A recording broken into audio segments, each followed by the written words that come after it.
오늘은 이사야 26장 3절의 말씀을 한 성읍의 노래 그리고 평강의 진주라는 제목으로 설교했던 찰스 스펄전 목사님의 설교 가운데 두 번째 요점인 누가 이 평강을 우리에게 줄 수 있고 또 보존할 수 있는가 라는 내용을 함께 읽고 묵상하도록 하겠습니다. 먼저 본문의 말씀을 읽겠습니다.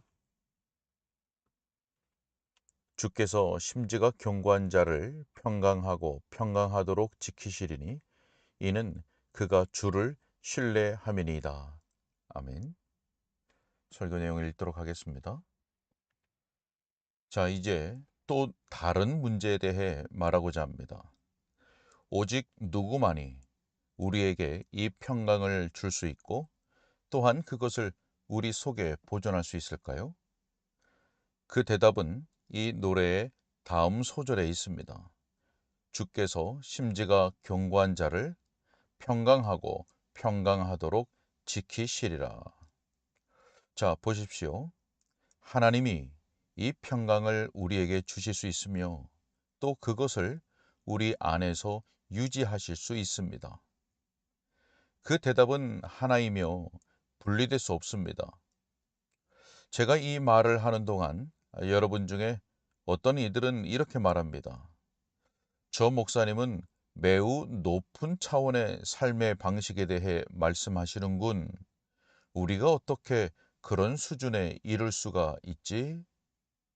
자, 하지만 평강이 하나님의 선물이라면 그리고 주께서 친히 그것을 우리 속에서 지키신다면 우리는 우리 자신을 그분의 손에 맡겨드림으로써 손쉽게 그것을 얻을 수 있습니다. 평강을 찾아서 얻기란 어려운 일입니다. 우리가 아무리 애써서 그것을 찾으려 해도 그 흔적을 놓쳐버리기 때문입니다. 하지만 우리가 이 말씀을 읽을 때 얼마나 그 문제의 방식이 다르게 보이는지요. 주께서 심지가 견고한 자를 평강하고 평강하도록 지키시리라. 자, 주께서는 자기 백성을 어떻게 평강하도록 지키십니까? 자, 먼저 저는 이렇게 대답합니다. 시련의 때에 마음에 작용하는 특별한 활동에 의해서입니다. 자, 우리는 12절에서 다음과 같이 읽습니다.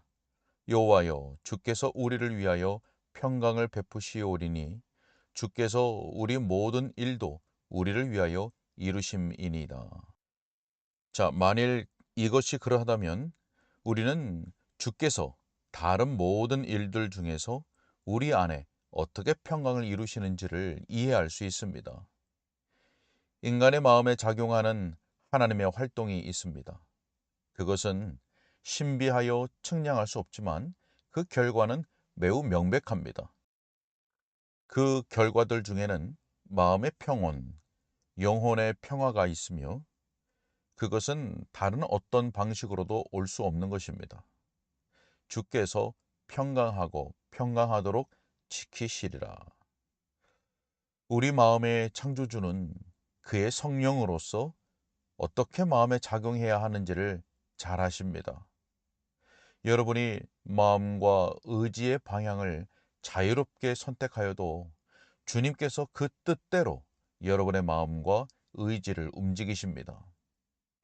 우리가 수금의 줄을 조율할 수 있듯이 주께서도 우리 마음의 줄들을 조율하여 즐거운 평강의 상태가 되도록 하실 수 있습니다.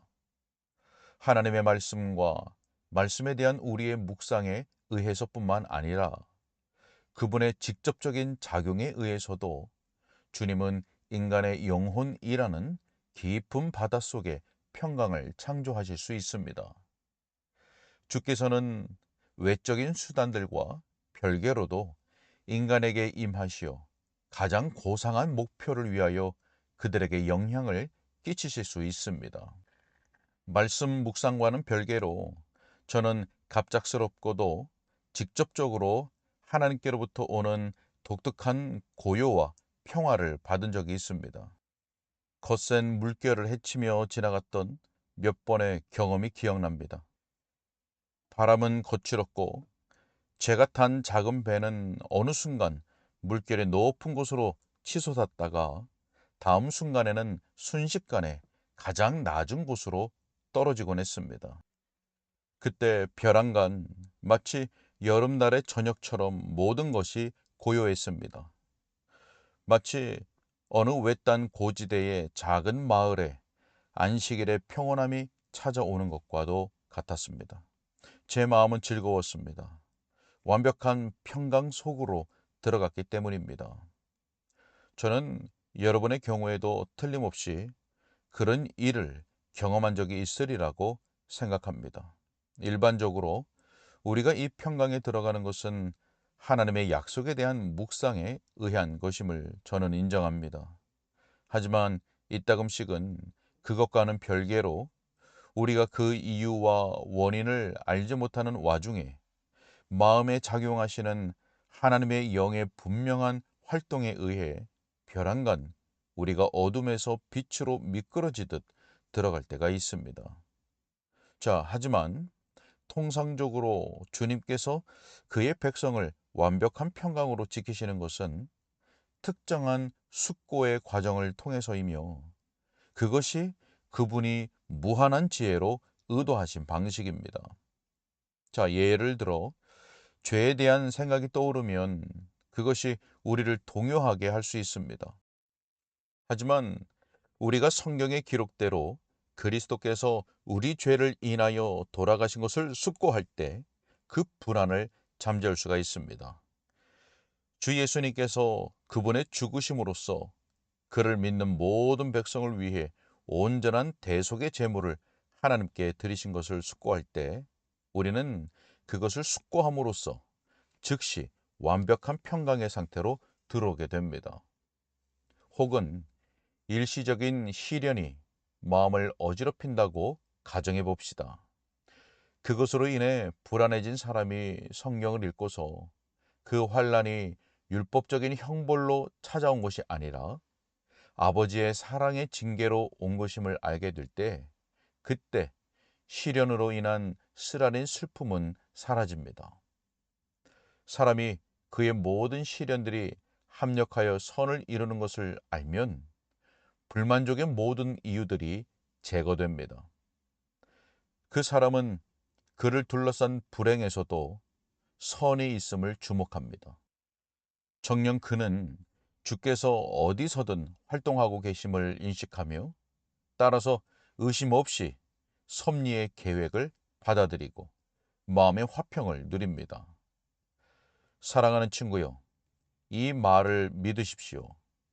비록 당신이 메뚜기처럼 내던져지더라도 당신은 성경의 들판을 날아다니면서 평강을 발견할 것입니다. 이 주님의 정원에는 마음의 모든 상처들을 치유하는 데 소용되는 향기를 바라는 꽃들이 있습니다. 영혼의 고통에 자물쇠가 채워져 있어도 하나님의 말씀에는 그것을 여는 열쇠가 반드시 있습니다. 우리 영혼의 고통을 위해 여기 진통제가 있습니다. 우리의 어둠을 밝히기 위해 여기 등불이 있습니다. 우리의 외로움을 달래기 위해 여기 한 친구가 있습니다. 그것은 마치 에덴 동산과도 같아서 평강의 강들이 그 동산을 지나며 흐르고 있습니다. 그러므로 주님의 말씀으로 나아가십시오. 주의 백성들과의 교제로 나아가고 기도와 찬양과 거룩한 예배를 향해 나아가십시오. 그러면 하나님께서 여러분을 완벽한 평강으로 지키실 것입니다. 자, 저는 또한 주님께서 자기 백성을 섭리의 분명한 작용들에 의해 완벽한 평강으로 지키신다고 믿습니다. 사람의 행실이 주님을 기쁘시게 할 때 그분은 그의 원수들조차 그와 화평하도록 하십니다. 은밀한 활동으로서 그분은 대적들을 잠잠하게 하실 수 있으며 마치 돌처럼 가만히 있도록 하실 수 있습니다. 어느 한 가지의 섭리가 외견상으로는 당신을 대적하는 것 같을 때 또 다른 섭리가 당신을 구출하려고 찾아옵니다. 자기 백성을 향하신 주님의 생각은 선한 생각이며 악한 생각이 아닙니다. 그분의 백성들은 과연 그러하다는 것을 보게 될 것입니다. 환난을 당하는 그의 백성들은 어떤 안식의 장소에 도달하든지 혹은 곱절의 시련을 감당하기 위해 곱절의 힘을 얻을 것입니다. 하나님께서는 그의 섭리 가운데에서 자기의 친자녀들에게 불리한 싸움을 결코 허락하지 않으십니다. 섭리 안에 있는 모든 싸움은 분명 여러분을 위한 것입니다. 만약 당신이 하나님의 요나라면, 그리고 바다에 던져진다면 틀림없이 한 물고기가 당신을 기다리고 있습니다. 또한 당신이 하나님의 종이라면, 그리고 애굽의 가장 깊은 지하 동굴에 갇힌다면 바로가 직접 당신을 불러내어 보좌에 앉힐 것이 틀림없습니다. 자, 매일의 불안 때문에 잿더미 위에 웅크리고 있는 자들이여, 이제 여러분의 눈을 드십시오. 더 이상 땅에 머리를 박은 채로 비굴하게 굴지 마십시오. 여호와가 당신의 왕이십니다. 그 무엇도 당신의 평화를 깨트릴 수 없습니다. 저기 별들과 구름들을 지으신 창조주, 온 우주의 주관자, 모든 자연의 군왕을 생각해 보십시오. 당신은 그분이 신속하게 구원을 베푸실 수 없다고 생각합니까? 그분은 오랜 세월 동안 당신을 사랑해 오셨습니다. 그런데 당신은 그분을 믿지 못하는 겁니까? 그분은 참새들을 먹이시고 바다의 물고기들을 먹이시며 또한 오직 그분의 눈에만 보이는 미미한 생명체들까지도 친히 먹으신다는 것을 당신은 알지 못합니까? 그분의 곡식 창고에는 한계가 없으며 그분의 능력에는 제한이 없습니다. 당신은 그분이 당신을 도우시고 당신에게 안식을 주실 것임을 믿지 못합니까? 자, 우리의 평강은 여러 가지 방식으로 찾아오지만 오직 그분에게서 옵니다. 그러므로 평강을 다른 곳에서 찾지 말라고 여러분에게 간절히 호소합니다. 시련이 없게 해달라는 기도로 평강을 구하지 마십시오. 주님이 여러분과 함께 하시면 여러분이 환난을 면할 때이든 혹은 환난 중에 있을 때이든 여러분은 마찬가지로 행복할 수 있습니다.